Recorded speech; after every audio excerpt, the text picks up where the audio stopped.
Sorry, Brenda. Crystal Geyser, bottled at the mountain source. Da-da-da. Closed captioning on KCAL 9 is sponsored by Stater Brothers. Next on KCAL 9 News at 9, investigators continue to look for the source of tar balls that are washing up on local beaches. Coming up, we're taking you inside the lab that's trying to crack the case. Plus, new information tonight about the investigation into alleged sexual misconduct by Dennis Hastert and claims that he molested a man who worked in Hollywood. And a developing story, the LAPD has reportedly found the controversial deadly police shooting of Ezell Ford was justified. Good evening, I'm Lena Wynn. KCAL 9 News at 9 starts right now. And we begin with a developing story tonight. KNX Radio reports tonight that the officers in the controversial shooting of Ezell Ford will be found justified in their actions by the LAPD. An attorney for the Ford family told us tonight they are devastated by the news. Ford was shot and killed by officers last August. The 25-year-old was unarmed and his family says mentally ill. The shooting sparked months of protests.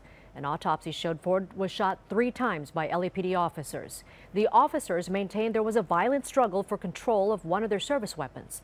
Tonight, sources tell the LA Times that the department's inspector general found the shooting justified, but faulted the officers for how they approached Ford in the moments leading up to the shooting. The LAPD says the chief and the department will have no statement on the matter till Tuesday when the police commission meets.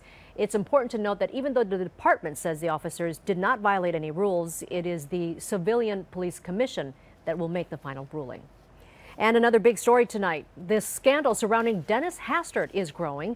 CBS News has learned the FBI is aware of 2 more cases of potential victims alleging sexual misconduct by the former House Speaker. The sister of the man who worked in the film industry here in Los Angeles says her brother is one of those victims. His name was Stephen Reinbold. KCAL 9's Danielle Nottingham has more.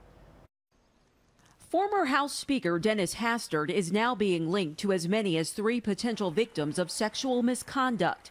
Cases that came to light during an FBI investigation into millions of dollars Hastert allegedly paid as hush money.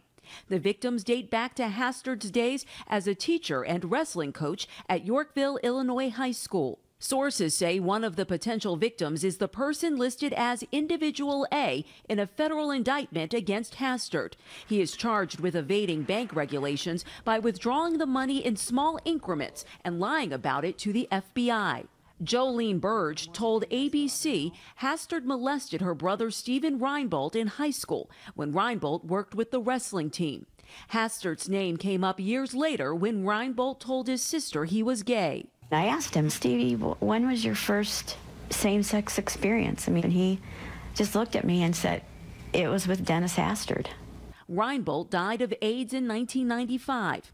Gary Matlock was also on that wrestling team, but recalls nothing untoward. It surprised me. It's disappointed me.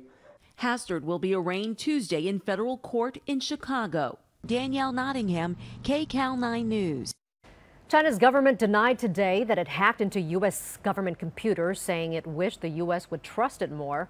But cybersecurity experts say all signs point to China. Hackers stole personal information on more than 4 million current and former federal employees. Correspondent Jeff McKay's reports on what the hackers were looking for. A federal law enforcement source says the attack against the Office of Personnel Management began last fall. Experts say it bears similarities to earlier attacks against healthcare companies Anthem Blue Cross and Premera. All the hacks appear aimed at personnel records and not financial information. Jim Lewis has advised the government on cybersecurity for over a decade. He says China is using the attacks to gather intelligence. What are they doing with this kind of data? They're collecting huge amounts of data and they're mining it to see if they can find interesting patterns, to get a sense of who their opponents are. In the wake of high-profile attacks like those on Target and Sony, now the majority of what we do is we follow IP addresses. The FBI has stepped up the recruitment and training of new agents.